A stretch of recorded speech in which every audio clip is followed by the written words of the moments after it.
in 2011. By Jean-Francois Dugas. Did I totally mess that up or what? No, it's fine. JF, as he's lovingly referred to as well, and you're the creative director over at IDOS Montreal, working on Deus Ex Human Revolution, a game I am really excited about. You brought us some gameplay to take a look at, so let's take a look at the gameplay here in just a second, but before we do, talk a little bit about where we're at with this game, Deus Ex, and what it's bringing that's fresh and unique for the genre. Right. Deus Ex Human Revolution is an action RPG that is set in 2027, and you play as Adam Jensen, a security specialist working for a company called Serif Industries. And as you start the game and as you start the adventure with Adam Jensen, is totally human. And as you start to progress in the game, some event happens where you get badly injured, and now you're forced to get augmented. So now you start to experiment with transhumanist technologies and whatnot. And after that, you're on a track to find out who attacked you and who are behind the curtain and trying to manipulate the events. Now we're taking a look at some gameplay here, Jay. Tell us a little bit about which part of the game we're taking a look at. Actually, we're roughly at the middle of the game. It's a new demo that we're showing off this year at E3. Basically, at this point, Adam Jensen is on the trace of finding some really important information that is going to unravel a big discovery. I'm staying loose here because I don't want to spoil anything, because even in that demo we don't spoil it. And so you're to a point where you're going that your quest is going to open up. Like now, you're going to see who are really behind the curtain, and you're going to start to trace those people and try to understand what's going on and stop them, basically. We're looking at a little bit of, what is this, a hacking mechanic going on here? Yeah, this is the hacking system. You can use it to unlock computers, to get to emails. You can also unlock doors, a secret passage. You can also turn some cameras off, or some robots as an ally and things like that. So with the hacking, you can really expand the possibilities within the game. You guys have been talking a lot about choice being influential in the gameplay experience. What if you don't like hacking? How integral is it into the experience? Right. The hacking is not forced on the player very often, and when it is, it's the minimum level of a hacking that you need. So if you choose to play Adam Jensen without investing any points into hacking, you won't be penalized for that. But if you really want to invest more, you can really expand the possibilities. Are we looking at some gadgets that we're about to use here, Yeah. or a sniper rifle? What are we shooting? Here it's a silent sniper rifle, and what's happening is that the player wants to take the guard on the other side of the pool down.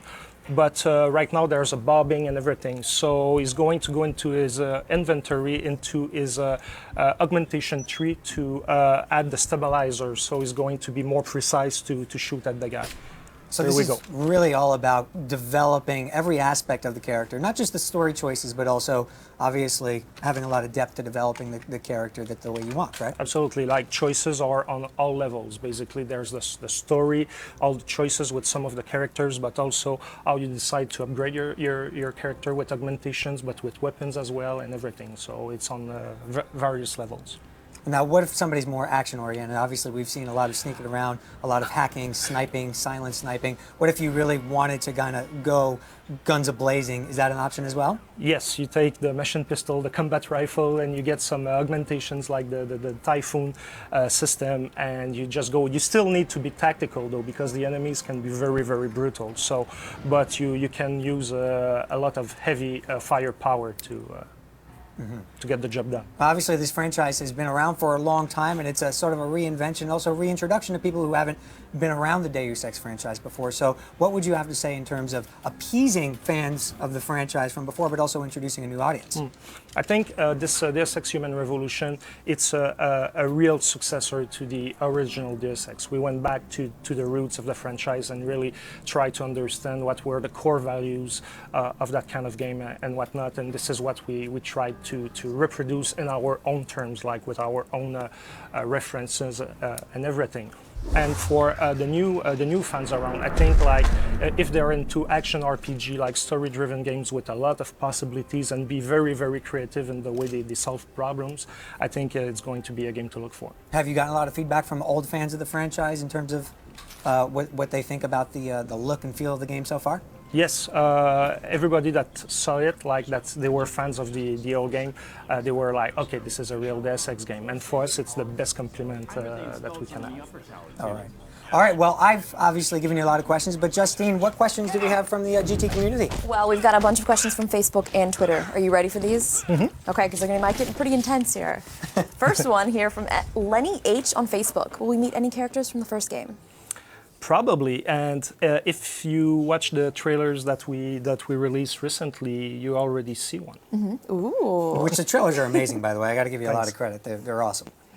Will Deus Ex Revolution be able to have DLC later in the future? It's a subject that we're not commenting at this point. The only thing I will say is that we're really dedicated to take care of the franchise on the long run. Mm-hmm. Daniel C. on Facebook wants to know if you guys are planning to support the mod community. At this point, there's no plan, but it doesn't mean that in the future we won't go with something. Okay, let's see what else. All right, you got one question left, Justine. I do. Tell us Okay, what it let's is. make it a good one. All right, they love the first Deus Ex. The second one, not so much. But what does Human Revolution have in common with the first game? A lot of things.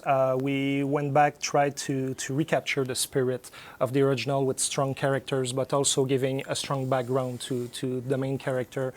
We also went in depth in terms of possibilities with augmentations, with weapons as well, like with upgrades, with ammo and things like that. So we didn't took the route of saying like, oh, it's going to be on all platforms. Let's simplify things. We didn't do that. We wanted to make sure that the depth and the complexity of the game was easy to understand and get into. That's awesome. Excellent. Well, I think it's looking and sounding great, Jeff. We appreciate your time. Thanks so much for stopping by.